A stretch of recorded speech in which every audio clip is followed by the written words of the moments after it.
Hi folks, HR Funk out here on a dark and dreary day to test out a brand new rifle. I just purchased this a couple of days ago. In fact, I did something I almost never do. I impulse bought a firearm.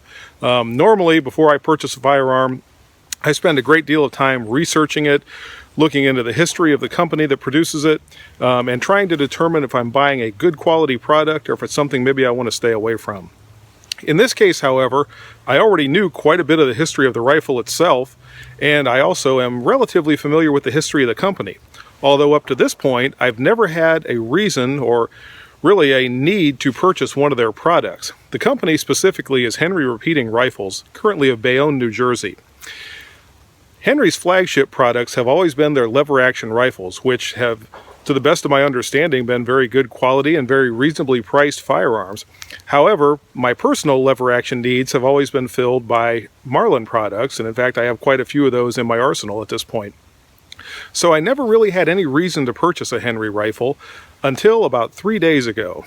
Actually, let me go back in history a little farther than that.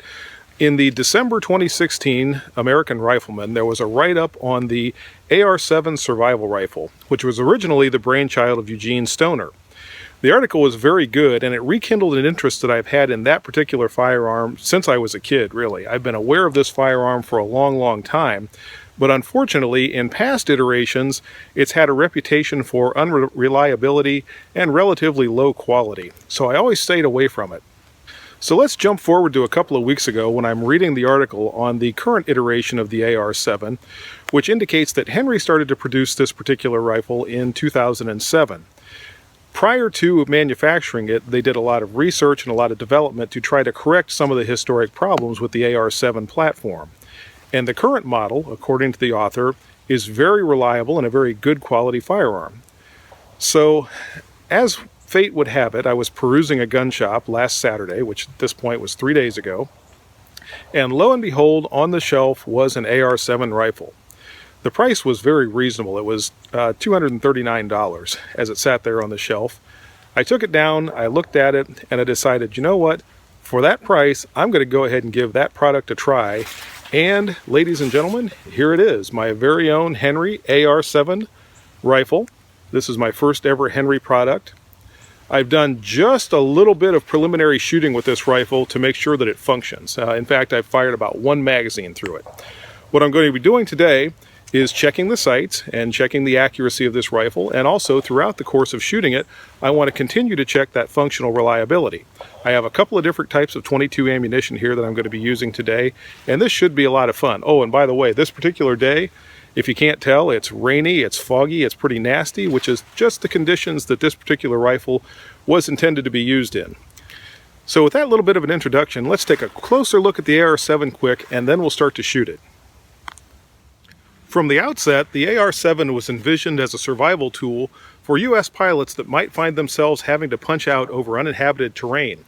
In such a scenario, it could be used as a tool to forage for food, or also a last-ditch defensive weapon. It is chambered for the .22 long rifle, which I don't think anyone is under the illusion that that's a good defensive cartridge, but chambered in a rifle, it is capable of being lethal, and it's something that, if it's the only thing you have to fight with, this is what you have.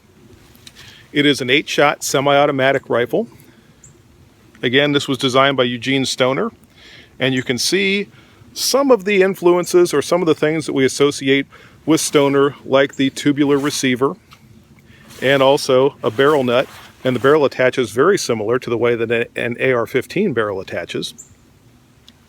The AR-7 is very light. In fact, it is 3.5 pounds, and it is also a takedown rifle that can be stored in the stock to make it a very space-efficient firearm. As a demonstration of how the rifle can be taken down and stored in the stock, I will show you that first you remove, at least you try to remove, the butt cap from the rifle. And at this point, you can start to disassemble the rifle itself. The first thing I'll do is remove the magazine. The magazine release is in the front of the trigger guard, right here. So what I'm going to do is take my trigger finger and push forward on that, which releases the magazine, and it can come out. There is a place to store 2 magazines in the stock, and in fact a third magazine can be stored in the receiver itself when it's placed in the stock. The barrel is removed from the receiver by loosening the barrel nut.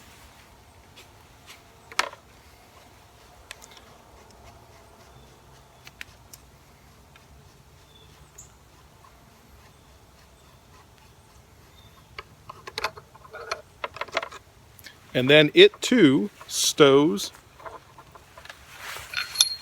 in the buttstock. We can see here the barrel goes forward and right into the buttstock. Lastly, we remove the receiver from the stock, which is done by means of a bolt right here at the bottom of the pistol grip. We just loosen that up, remove the receiver, and it also stows very nicely away into the buttstock. Last but not least, we replace our buttstock cap, and we have our entire rifle stowed in a watertight container that's only 16.5 inches long. Another claim to fame with the AR7 is that it will float. Now, my understanding from reading the article and from doing some other research is it will not float forever. In this format, it'll float for maybe 3.5 minutes, according to the article in American Rifleman. If you have it assembled so that this is all full of air, it'll float for a little bit longer, maybe 5 or 6 minutes. In any regard, if you drop it overboard, if you go down in water, something like that, it should float long enough that you can grab it and retrieve it. Again, it's not going to float forever and ever. It's not going to wash up on an island somewhere so you can put a note inside of it for someone to come and rescue you. But it will float for a short period of time. The cap, or the package, maybe I should say, is water resistant. It's not considered waterproof. So eventually water will find its way in and start to fill up the stock and cause it to sink. The AR7 has an aperture sight, and it actually has two apertures, a large and a small. The large aperture is the one that's currently up. There is a small aperture down below if you want to take a little bit more precise shot. The way that that is changed is to remove the receiver from the stock, loosen this screw, and then you can flip the small aperture up. Or you can keep the large aperture, which is what I have right here. You could also take this completely off and have more or less a ghost ring sight with the rear sight hood, which is right here.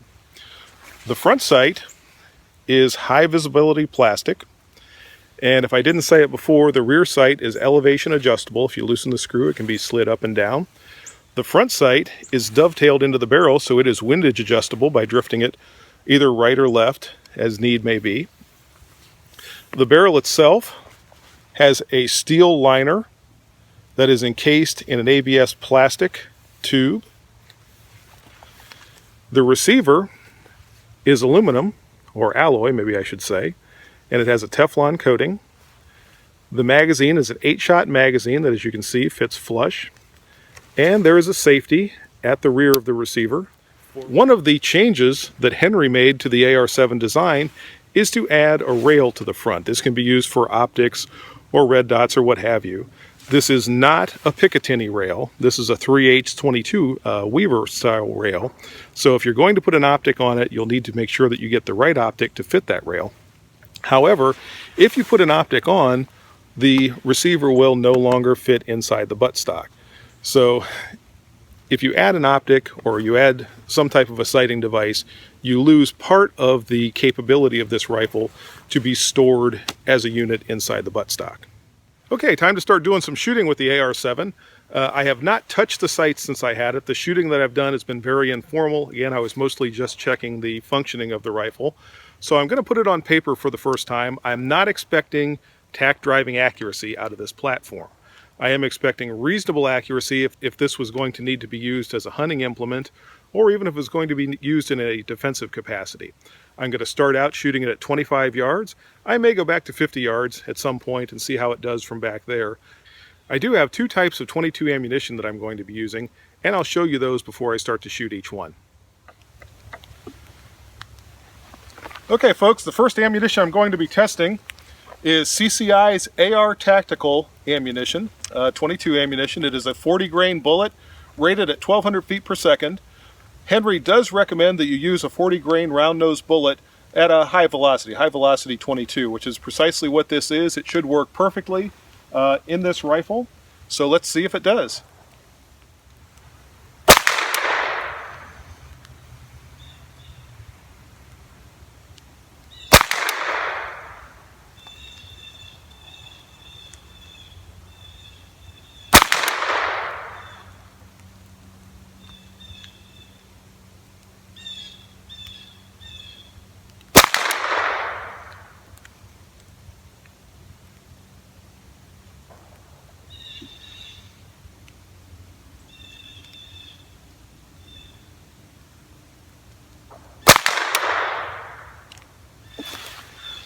Oh, by the way, you can see I'm once again employing my universal rifle rest for the accuracy testing here.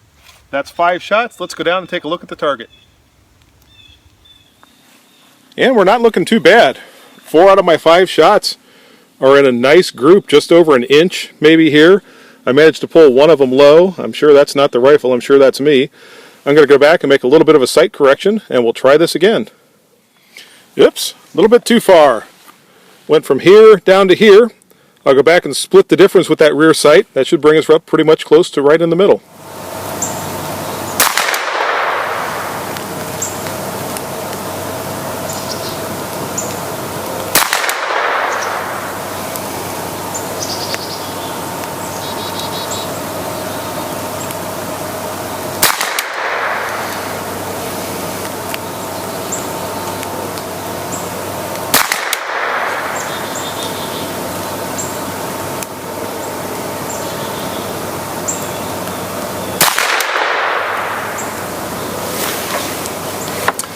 And there's 5 more. Let's take a look at the target. Well, I'd say I've got the windage sorted out. I'm going to go back and make another slight elevation adjustment, and I think we'll be good.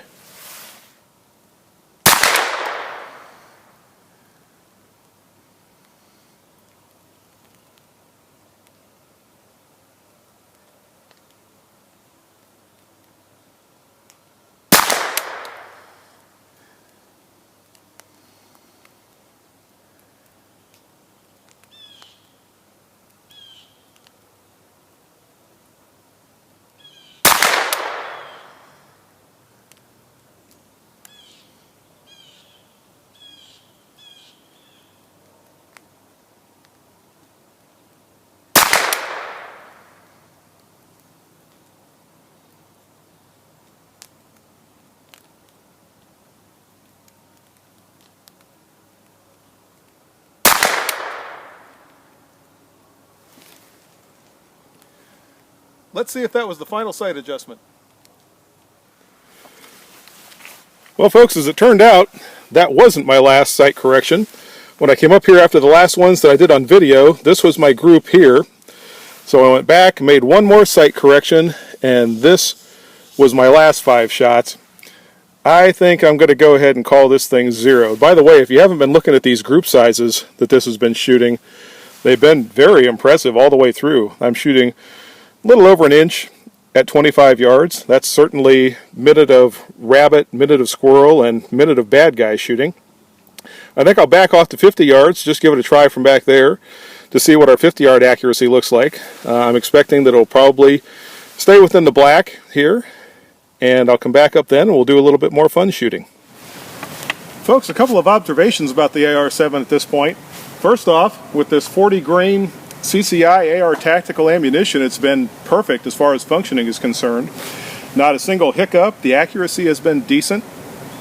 The rifle does have a fairly stiff trigger. I think it's rated at 7 or 8 pounds, and it's definitely 7 or 8 pounds worth of pull, but it breaks pretty cleanly. It's not unmanageable. At this point, I've moved back to 50 yards, and if you can't tell, it started to rain harder. So we are testing this under some adverse conditions. It's not Arctic climate or anything like that, but it is raining out here, and the functioning again has been perfect. I'm probably pushing the limits of this system to use it at 50 yards, but I think we'll be okay. I'm expecting it to at least stay on that 6-inch black portion of the target. So we'll load it up and see how she does from back here.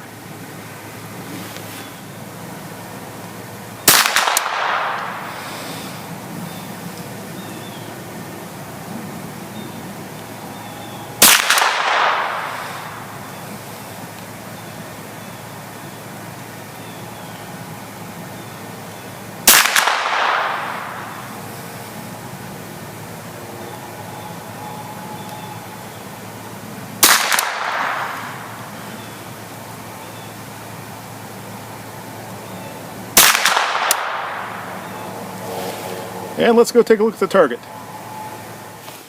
Not bad. I was intentionally aiming a little low on the target because I wasn't sure what my trajectory was going to be from 50 yards. And the bullets, all except for this one, went pretty much right where I was aiming. So I'm going to go back, adjust my point of aim. I'm going to come from here up to here and see if we can center that group a little bit. Okay folks, 50 yards, take two. The only thing I'm going to do differently this time is adjust my point of aim on the target. I'm going to raise it up to about center mass, and we'll see how it does this time around.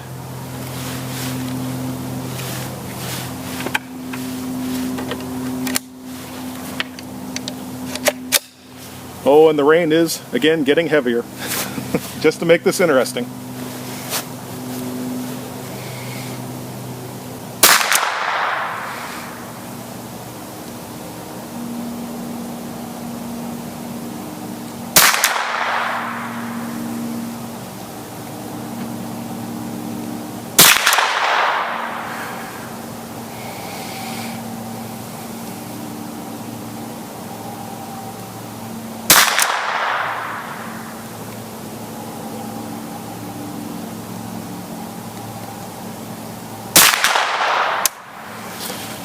And let's go take a look. And the AR7 continues to impress. I raised my point of aim, and my point of impact came up right along with it. I think that accuracy from 50 yards is pretty good with that rifle. Again, it's not a target rifle, but I've got 1, 2, 3, well, actually all of them are within about 2 inches at 50 yards. So again, not target rifle accuracy, but you're going to make any rabbit or squirrel or bad guy nervous from that distance. And if you shoot from a little bit more reasonable distance, like 25 yards, the only excuse for missing what you're shooting at is you. So let's see about doing something a little bit more fun now before I get completely soaked out here. Okay folks, time to stand up from the bench and do some real shooting.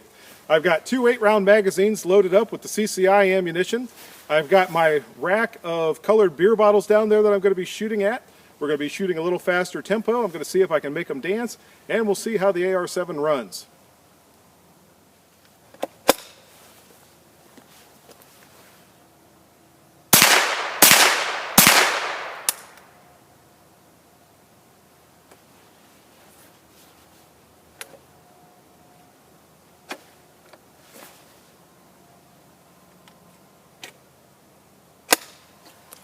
And we got our first malfunction. Failure to feed. Didn't come all the way out of the magazine. I'm not sure if that was a bad round. That's the first hiccup I've had of any kind shooting this rifle. So I'm going to take that round out of there, and we'll keep on going.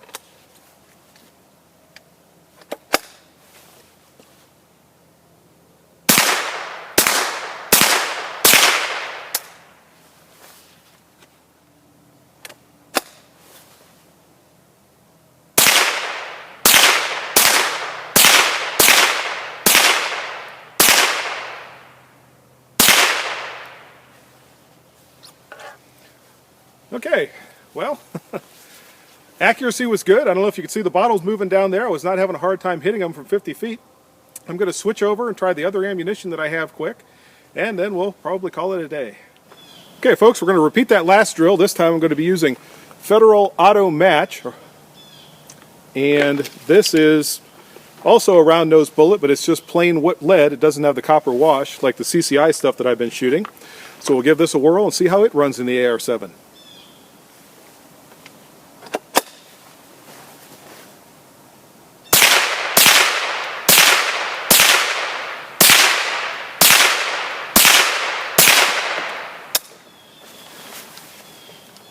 There's one magazine without any problems. Other than a few misses, those are my fault.